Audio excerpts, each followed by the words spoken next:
What's up guys, this is Heiss, and today we are at the Puffing Billy Railway in Belgrave near Melbourne, Australia in Victoria.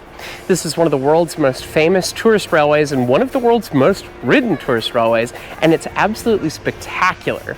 We're gonna go take a ride on the railway, gonna have a look through the shop, and as well, we're gonna get a little time in the cab. So let's go check out what this amazing railway is all about. The Puffing Billy Railway might be one of the singular coolest vibes around.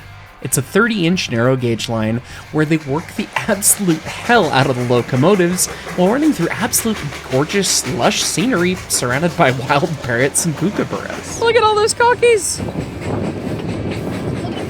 He likes a big black cockatoo. I do. A couple dozen. I do like a dozen big black cockatoos.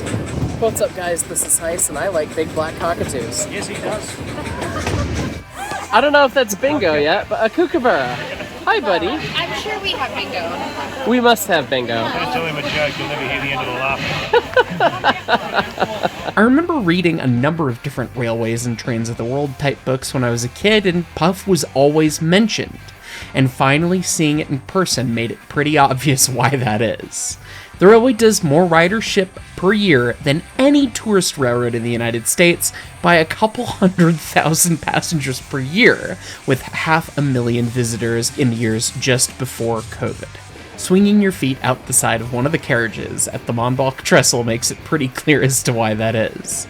And that's all great and fun right there, but the absolute madness that goes into operating the line to the extent they do is quite impressive. Whether it be a fully signalized railway on the narrow gauge, or the modern-day digital maintenance management software that's being used for steam locomotives, it is truly a state-of-the-art operation that makes it a gem of the tourist railway world. Let's go for a ride, shall we? That is what I'm led to believe as well, yes. There you go. Very well. Howdy, Mark. Good to meet you. Yeah, here's railway train. This got absolutely soaking wet. Hold on to that, it's prosperity. Kinda like that. And then frame it, do whatever you want with it. Yes. Important holy paperwork that might disintegrate. You have about the same room to shovel as a deckless one of our little engines, but... Considering how much Americans love their big ass windows and everything. Oh, sure. Does it have 3 different grates, or is one of these a damper? No, so front damper, Oh, okay. rear damper, and asherester. Oh, okay. So on these ones we've got asheresters on both front and rear. Nice. It's a requirement that was made by the railway for fire prevention. Sure. So we've Yeah. got asheresters, and we've also got a spark arrestor grid in the front, Sure. just to reduce the amount of line Yeah. that's coming out. Yep. Being that we're going through state park and Yep, rainforest yep, like yep. forest and all that kind of stuff. It's right-hand drive. Yep. So And typical American. Yeah. Right-hand This feels the most at home I've seen so far on the trip. Yep. Been fortunate to get a look at a lot of different engines that come into the cab. Up to Zigzag. Didn't Yeah. You? Saw Matty That- Milroy and Oh all yes. that. Oh, I'm sexy! That is not the what it is. I'm good. that was lovely. Matty was a trip. He's good. Yeah, that was a lot of fun. He had quite a bit of fun firing and goodness, the noise that thing makes. Yeah. That was wait till you cool. listen to this thing going up there. Oh, I'm So we've got quite excited. pretty much a full goods load with us today. All right. So we've got 2 injectors on these. Right. Standard Nathan's Brown's injector. Sure. On the other side we've got you'd be more familiar with the monitor injector. Oh boy. Yeah. I've never run a monitor before. No. I've seen them, but yeah. The NAs, when they came out, they had monitors on both sides. What a pain in the ass. Yeah. I've not heard many good things about a monitor, so. Yeah, handbrake's off, mate. Got green on the home, green on the auto, green at the shed.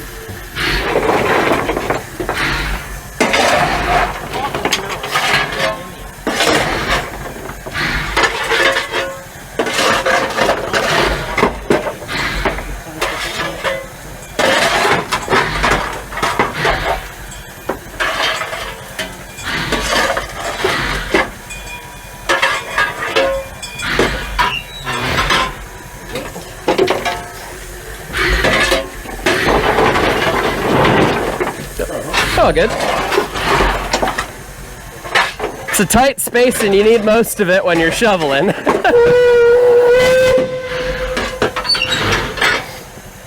this on. This is your car. I'm back in the van and you're ready to pass that way, over. Down here, we go down in about a minute or 2 minutes. We're onto the bridge and then we're uphill all the way to Menzies Creek. All right.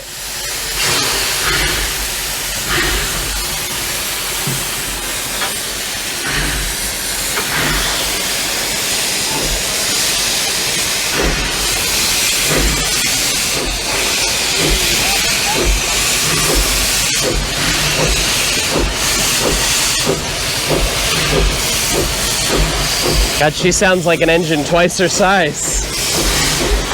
That's awesome.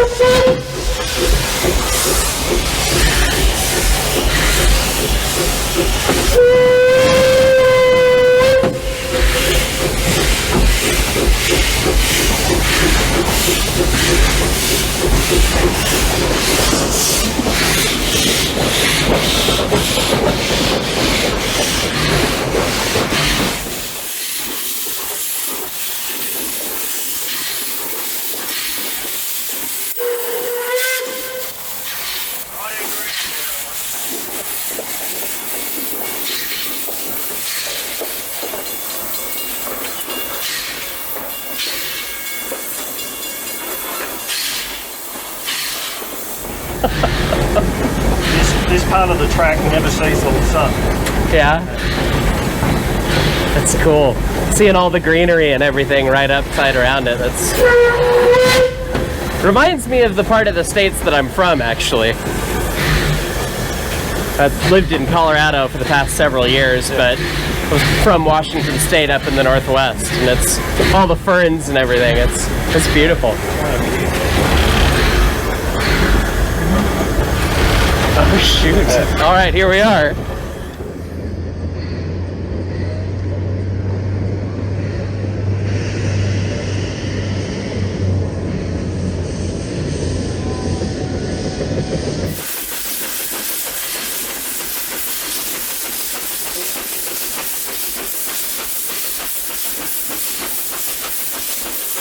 That's awesome.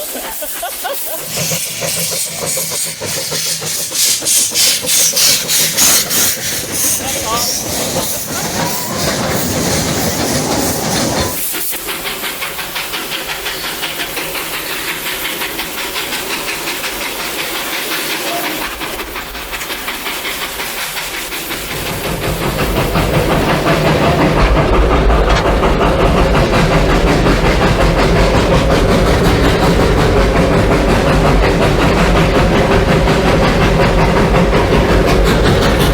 How big's the grate on it in the firebox?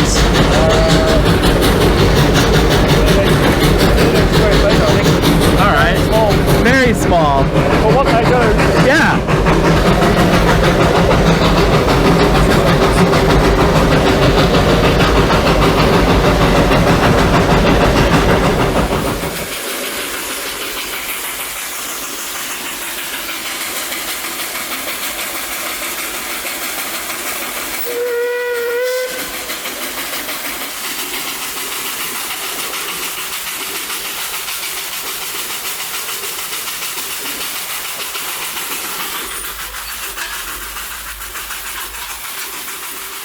The railway is a 30-inch gauge railway, and it doesn't take long riding in one of the beautiful NA Class 262 tank engines to understand why it was made that way.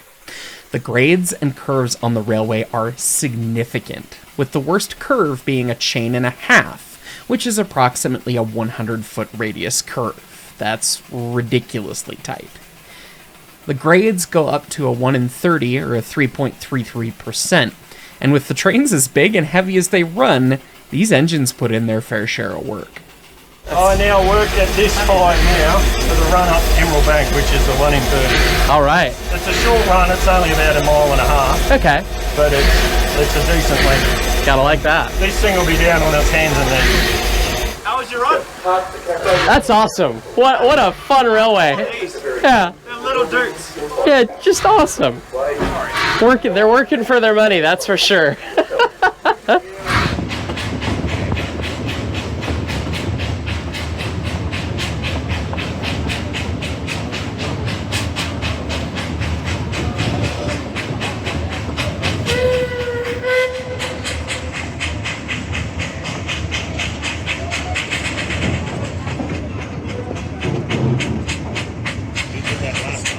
soon as he got to the crossing, yeah.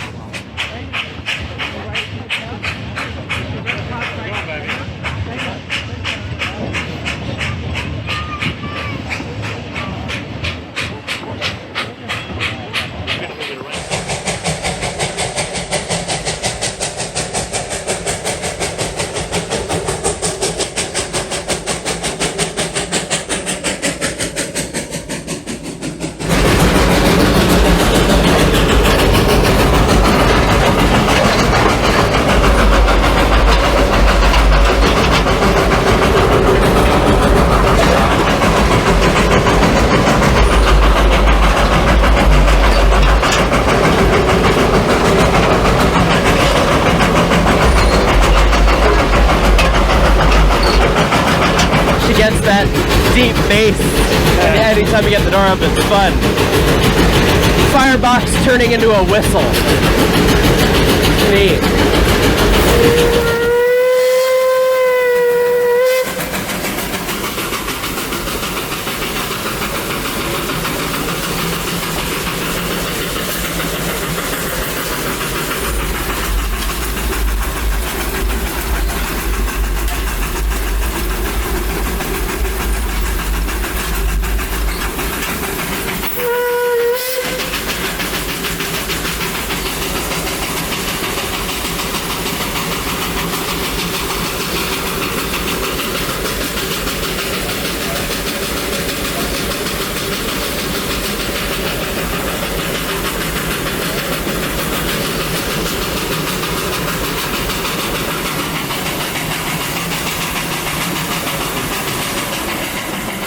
Perhaps what was most wild to hear about the operation was everything related to maintaining the steam engines.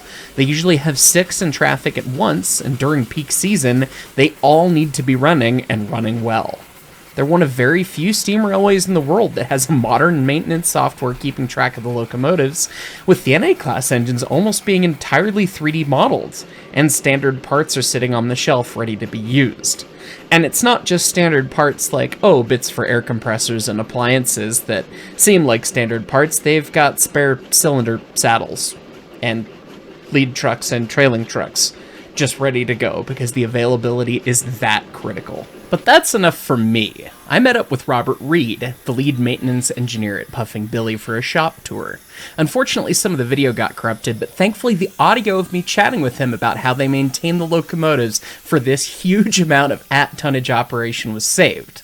Let's listen while the run continues. What we do is preventative maintenance schedule, so a little bit different to the USA. Sure. We don't have FRA. Yes. ONSA. Yep.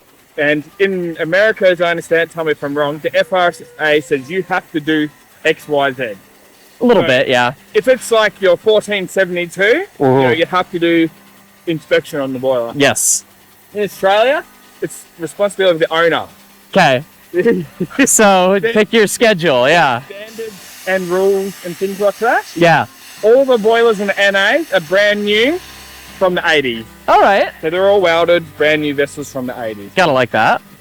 Very reliable, zero maintenance pretty much. Except for we do lots of boiler treatment.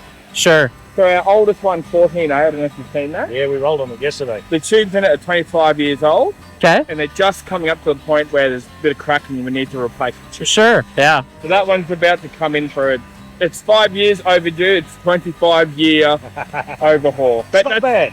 Based on the condition of the steels and our engineering practice, we get about 25 to 30 years out of a boiler. Easily. Yeah. So we follow Victorian Railways did exams, so an A exam every day, the crews go, yep, that's not broken, that's not falling off. Yep. An A-B exam, which is your boiler watch-up, every 6 months or 3,000 miles, whatever comes first. Sure. ABCs every 2 years, and ABCDs every 4 years, so 12,000 and 30,000. All right. And at the D exams, they've pretty much done enough running where pretty much everything gets completely rebuilt, remachined, new bearings, everything. Yep. The whole lot. Second tourist and heritage railway in the world after Talyllyn Railway. Talyllyn, okay. I was wondering if they had, We're twinned with them, so all their volunteers come here and we go over there and drive and fire and all that stuff. Yeah, because I was looking at your... My brother's wife is the daughter of the operations manager, for example. There you go. Yes, intertwined. I was looking at the numbers that you guys do, and right before COVID, you guys were putting up better numbers than anything in the States by a little bit in terms of ridership. And that's impressive. Our highest was 500,000. Yeah. I got employed in 2019 to build two new steam locomotives. Mhm. They're meant to be brand new, modern, bearings, all that sort of stuff. Two things happened. You'll know one of them. Yes. 2019, there was a big bushfire. Ah.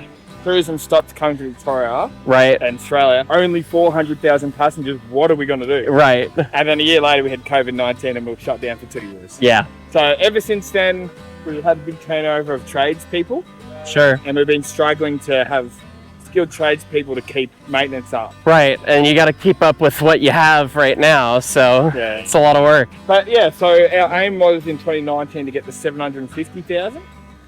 Hearts beats us, they're about 1 million. Okay. But we're doing it with 6 what we call A roster engines, so steam trains that we maintain to run every day of the week. Right. The Hearts has about 27 steam engines. Lordy. Yeah. They're a network Yeah. with like 4 different branch lines. I don't know Right. about them. Out in Germany, right? Yeah. Yeah. I've heard about them. Ridiculous. That's right, and a huge population base by comparison. Right. Well, that's right, because they're also providing commuter service. So Yeah. literally revenue steam still up in the hearts. Yeah. Right. Yeah.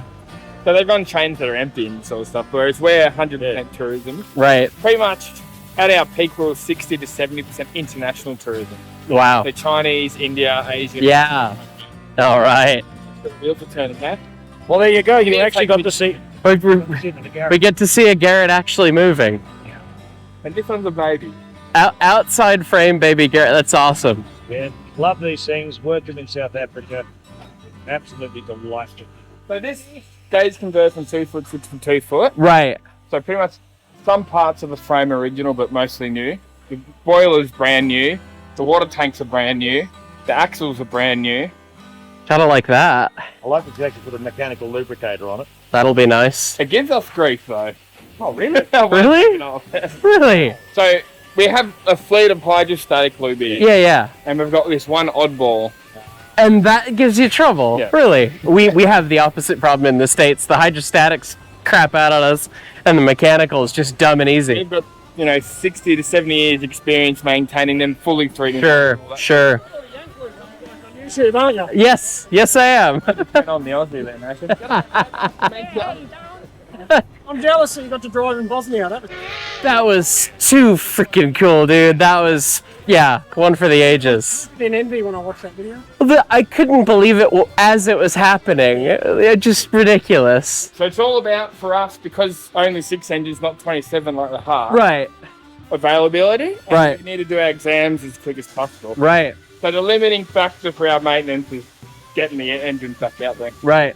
You can see these are all our engines. Yeah, They're all the NAs, 2 Garrett, that little diesel you saw running, yeah. and these 2 DHs. One of them's running, nearly due for an exam, the other one needs a major rebuild. But yeah, so once they reach a certain amount of mileage, they come in for a preventative exam. Every morning we check the logbooks. We use a MEX Ops, which Okay. is CMMS, Computer Maintenance Yeah, Management. yeah. The drivers can log defects, it gives us a heads up. Nice. Otherwise we go and read the logbook. 7:30 we have a toolbox. We allocate to all the trades. Their job- Lordy. Every work order's got a description task list. And then, their job to... You're like a proper Class 1 railway in the States.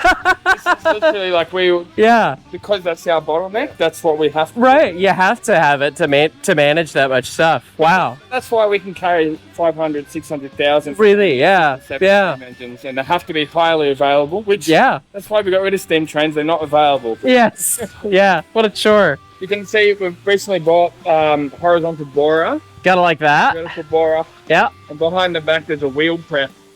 All right. Gotta like a wheel press. I imagine you guys probably go through tires and cuts with how sharp the curves are. Yeah, we get about 30 to 60,000 miles between turns. Okay. So, That's not bad. a metro train gets 300,000. Well, So we look at it and go, geez, that's an area for yeah. improvement. We don't Sure. have trackside lubrication. We have a little bit of lubrication on the locomotive side. Do they have a flange oiler or anything? Yeah, just a yeah. grease stick. Yeah. But I don't think it does much, to be honest. Yeah. Actually, in the States, when I worked for the Class 1, they deemed that it was cheaper to just replace the rail and they got rid of all the flange lubricators on the engines. I know. That Wombat nameplate. Yeah. Show called Come Midnight Monday, Okay. which they filmed out here. All right. The name of the train in that show, or the name of the engine on it, was Wombat. Wombat. There you go. So, yeah. So, book from, I think it's Edinburgh, Yeah. Yeah. and that drove a lot of people to actually come here and work here. Oh, right on. Check it out on YouTube. Come Midnight Monday. Yeah. Yeah. Yep. This is a Craven journal lane, so it's small enough. It was originally just for journals, Sure. but we can turn our wheel diameters. I was gonna say it's big enough to turn a driver on it. Yeah. Like our drivers and NAs are only 266 anyway. Yeah. Sweet. We can do crank pins in it, so we can offset them and do crank pins on it. Sure. And getting quartering and But we go real slow and hopefully the horizontal bar should replace. yes, that'll be nice. Web pay, so we use Yeah. in-house air compressors. We call them, we've got C pipes on the NA and D pipes Okay. on the Garrett. I was gonna say so 9.5s, and then on the NAs they're what 8 inches, Yeah, Yeah. 8.5 I think it is. something like that. Yeah. Yeah. And we get all our gaskets, laser cuts. And Oh, that's cool. Good deal. so when we do an air compressor, we take all the critical measurements, Right. 3D model it, and then we machine a reversing rod Yeah. for critical dimension for each particular air compressor. Right.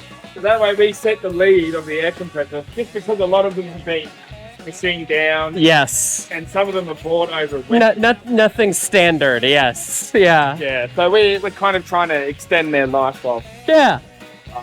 Yeah, and I mean you got to do it. So, yeah. Cool. There's like our air compressor area. Yeah. We pretty much run these every day at their evaporative limit. Like, Yeah. if one thing is slightly off, like the valve setting or You're- it's just not working, You're done. Yeah, I believe it. Because it was. He didn't have it full gear, but the throttle was wide open and he was only a couple notches out. And it was like, oh, they're pushing this thing to get up this hill today. It was cool. Steve-O valve gear, so it's variable Yeah. speed. Yeah.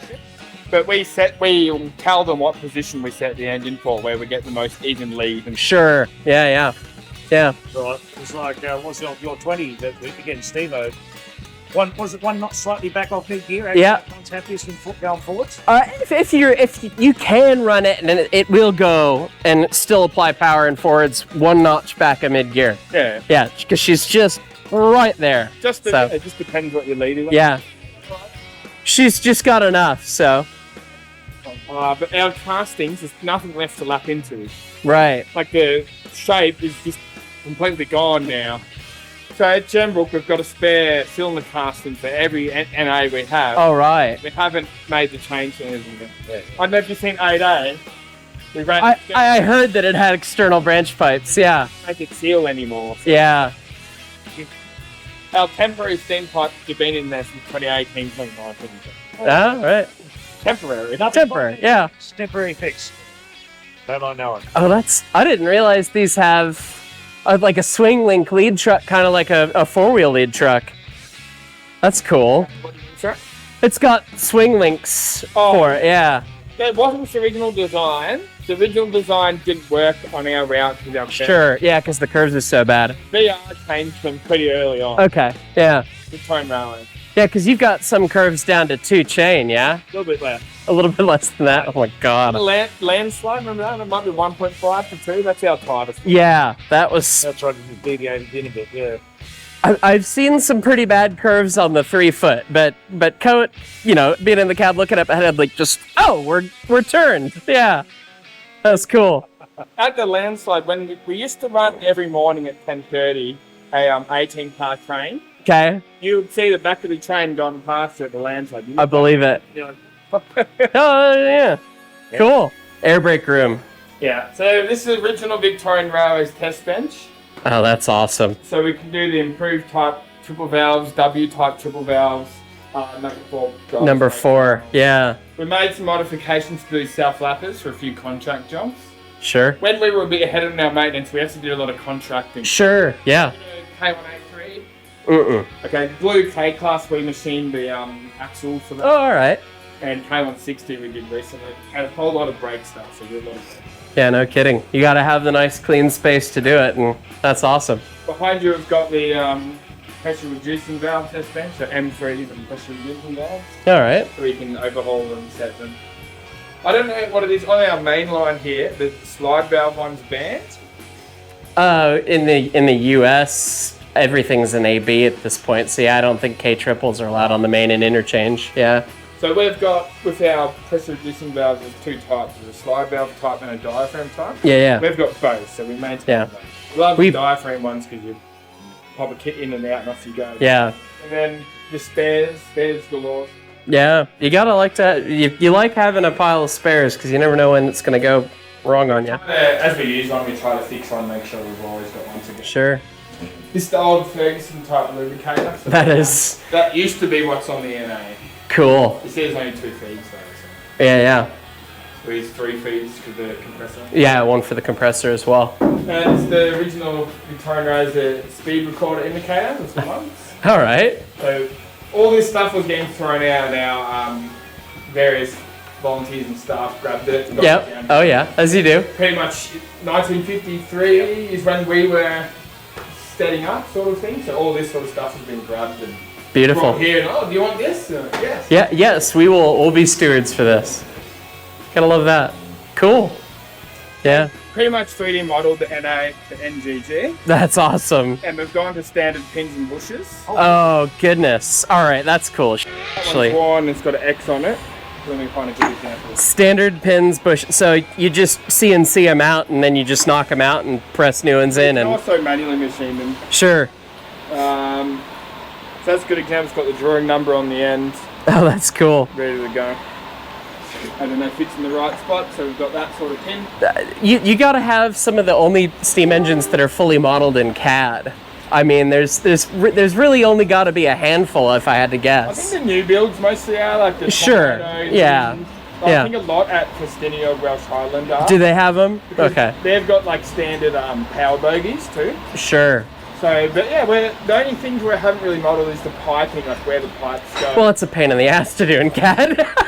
And the pins never line up. And they're all slightly different anyway, so it's Right. Yeah. That's a apart moot from point. taking a barrel union off You fit the pipe to the thing, and then bend it with a torch. Yeah. Yeah. Oh, we've got a pipe then. Yep. Oh, well, also that. Yeah. But Oh, yeah, cool. all the valves are new, so we get valves manufactured locally, so all going for reliability and Yeah. availability. 100%. That's fantastic. We have the pony trucks. There's 2 spares. Okay. We've got Are they the same front to back? No, different. Okay, I was gonna say. Some differences. They look very similar. Yeah. Obviously, that's tied in with the equalization differently because left-right side. Yeah, we've Yeah. got the dolphin beam with the main equalising beam. Yeah. So the driven, trailing, and rear pony truck is connected, and the leading driven's connected. Yeah. And with a transverse and then the sword. Yeah. Uh, Tripods. Baldwin. Yeah. Baldwin like their tripods. And it's like a it's a really interesting way to put it actually. Yeah. The leading wheel is about 9-ton axle load, so it's like that 9, 8, 7 on the drivers. Oh, really? See, your heaviest wheel's your leading wheel. I don't know why. That's the VR design of it. Whatever. We Goofy. Stick with it. But. So the idea is just like right now we're doing an exam on 14A, Yeah. but it's not in the winter. Yeah. So we're fixing all the parts before it comes in, and then it's like swapping. Right. Pit stop. Obviously the parts, like the frames are all different lengths. Yeah. So like the equalising beams and the A beams, we modify their lengths to suit that truck and that engine. All about availability, smashing it. Yeah. Touring through the shop at Puffing Billy and chatting with Robert Reed was an absolute treat. It was definitely mind-blowing for me as somebody in preservation here in the States. I know a lot about the inside baseball at a lot of the different railways, and seeing the level of maintenance and the level of care and the level of modernity that they do at that shop was just absolutely crazy to think about. Oh yeah, we 3D modeled our locomotives, and we have spare cylinders and trucks, and It's unlike anything I've seen in the world before, and it really is professional railroading at a high level. Huge thanks again to Robert Reed for taking me through the shop and teaching me a little bit about the railway. Speaking of the railway, that operating fleet he mentioned has 5 NA Class 262s and 2 Garretts, with all but one of the Garretts being original to the Victorian Railways, which historically operated the line since the early 1900s. One of the Garretts is an ex-South African Railways 2-foot gauge NG G16 class that got converted to 30-inch gauge. Our locomotive for the day was NA class number 14A. These NA class engines have quite the bark, and they work really hard. It was also amazing how much they do the dance down the track through all the curves and everything. With the cab as tight as it was, I spent most of the time hanging out the side as we worked our way down the railway. Our journey was from Belgrave to Lakeside and back, about 15 kilometers one way out of the railroad's total 25 kilometers. The railway runs between 3 and 6 services every single day of the year except Christmas Day, and not all of them cover the whole line, which means I'm just gonna have to come back because I missed out on seeing Cockatoo Station. Where's your guys' coal from here? Sorry? Where's the coal from, do you know? Whitehaven. Whitehaven? Seems like it's pretty good lumps, honestly. I imagine that with a grate this small, it's a little picky about how big it likes it. Yeah, I wouldn't. Lucas set the fire up, which is fine, but I don't usually bank it. I'll do a half bank, and then I'll just work at it. I was wondering what you were tossing too much in on the start of the run, and I'm like, wow, darn, that thing just okay. But you have it at a bank in it, that makes sense. Light and bright's my preferred. You can keep it that way and just, yeah. You can work at it easy. Yeah. Keeps a little cleaner stack, and then you're... Some prefer the old style coal we used to have, the old Blair Apple coal. You'd bank that right to the door and it would just burn all day. Yeah. Whereas, Flat right. yeah. So You do have to bank it. Oh, yeah. You're working it that And hard, you gotta have a little something in it. Each loco likes it different. Of course, These don't mind it, but this loco doesn't mind it bank. But you do it on another loco like 7 that's not the best steamer at the moment, and she just doesn't like it. Yeah. They're all a little bit different. Well, as much as you bailed on, I mean, she's burning really nice and clean. Yeah. You gotta like that. I try not to have too much black smoke, you know? Right, yeah. Well, I mean, that's... Keep the safety quiet, and you keep the stack clean, and the water and the pressure's happy, you're clean living, man, you know? Feeling that thing will fight through the curves like that's amazing. Local pub. Oh, nice. Gotta like that.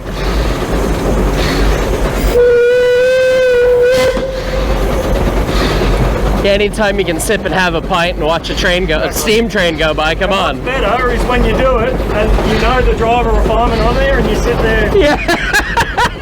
Twist the knife really a little bit. Oh, yeah. Oh, that's great. Go over the crossing. Okay. Go straight up. Straight up.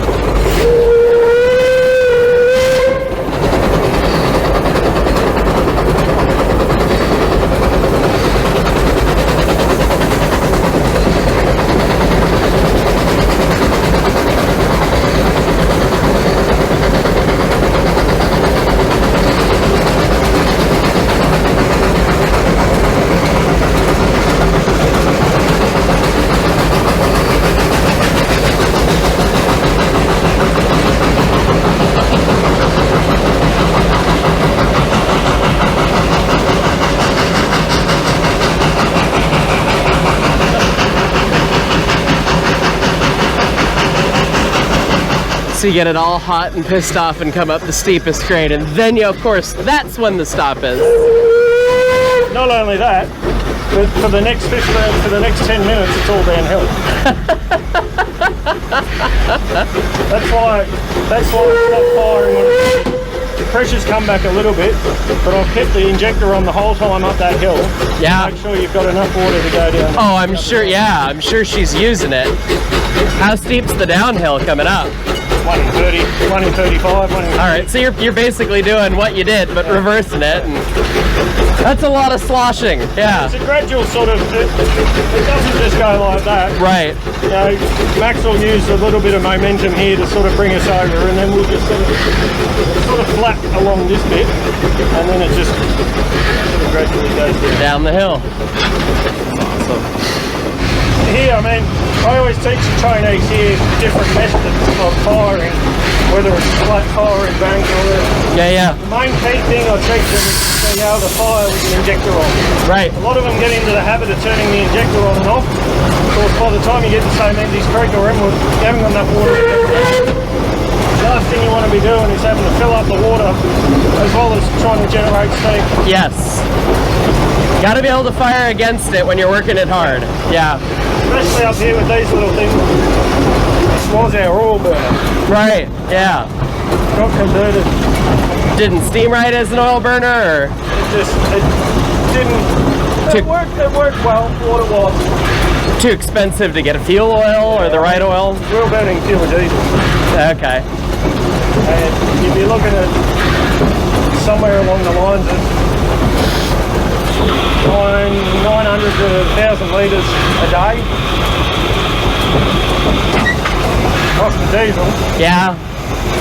That adds up pretty quick. $2 a litre. Yeah.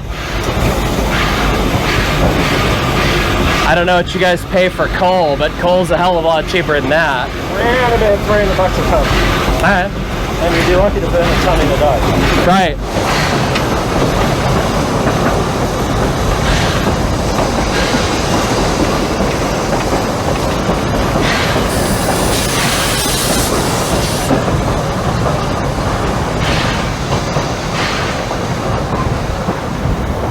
Pull up here.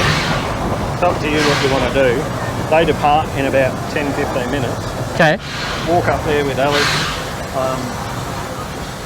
and you can watch them depart. Alright. This is Lakeside Station, where our journey would turn around and head the other way. Before our train left, though, the 12A was getting ready to depart, and their fireman asked if I could play the banjo for him, aka sling some coal. Never ask, never say no. Alright. We'll need some up the front. Up the front. Well, yeah. Alright. Cheers. Tube end. The tube end. Alright. 2 to the front. Oh, God.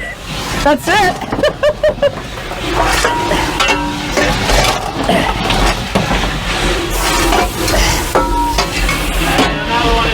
And another one in the middle.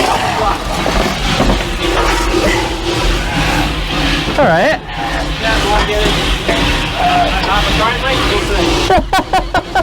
Lordy. That thing drafts hard. Bring your door on the first lap. Alright. The first lap. Yeah. You first pull the tap so the compressor's running. Yeah. And I have had the fire go out and then reignite itself. That is, well, I mean, you got a lot of draft and a very small grate. One engine loves to draft. You gotta like that. Puffing Billy being Australia's premier tourist railway, it being so close to Melbourne, and being accessible by public transit via the broad gauge commuter trains to Belgrave meant that I bumped into quite a few viewers of the channel during my visit, which was an absolute highlight. I love getting to meet folks who enjoy the channel, and if you've paid close attention, you might notice that I had an army of extra camera folks who thankfully shot and provided footage of me experiencing this beautiful railway for the first time. That wasn't all, though. The tea and sugar was provided as well. Australia's geography being what it is, they used to run a supply train that actually ran across the outback towards Perth, and as we were headed that very way, channel members Physicist and William Adams brought the tea and sugar to me for our journey. A ridiculous pile of Australian snacks, desserts, and goodies. It was an absolutely kind gesture and made for a very fun trip to the west for us.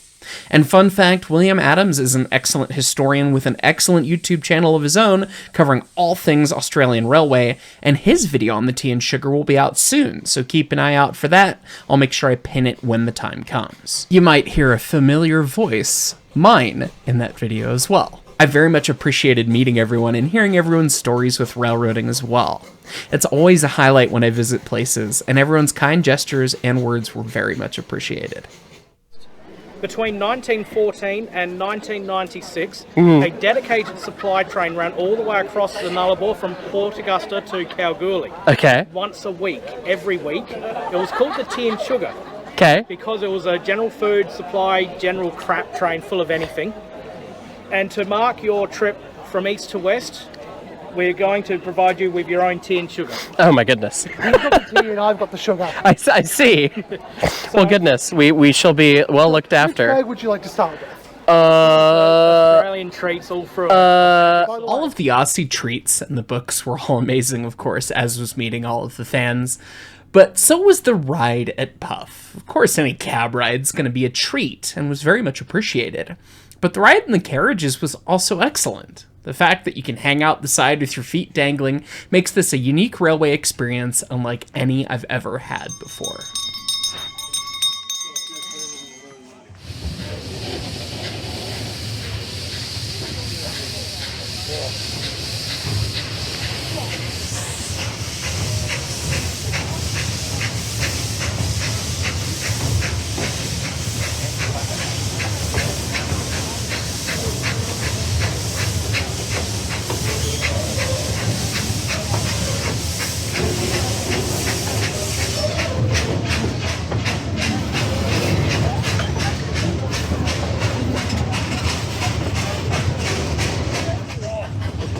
Bright orange over there. Fire hot. Fire hot. Fire hot. Fire hot. Fire hot. Yeah. We approve. Fire hot.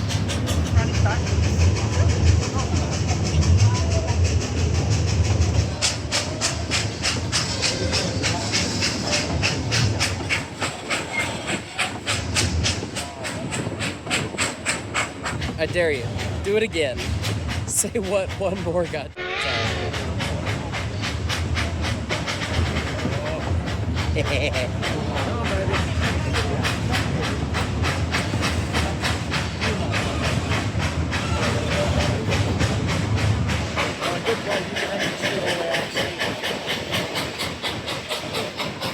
Puffing Billy ends up being listed in all those books for what now it's hopefully a pretty obvious reason to you. Experiencing it was a true highlight down to my trip to Australia, and the people behind the railway were all absolutely delightful humans. Huge thanks to channel member Rex Anger for organizing the trip, to Matt Cannell for firing and giving me the cab ride in the 14A, and to Robert Reed for showing us through the shop, which was a genuine treat. Puffing Billy is easy to get to with its proximity to Melbourne, and an absolutely must visit if you're down in Australia. I hope you've enjoyed learning about it as much as I enjoyed my visit. As always, thanks so much for watching, and we'll catch y'all next time. In the UN to railway nonsense is that? No, we're disinclined to acquiesce to your request. Means no.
laughing.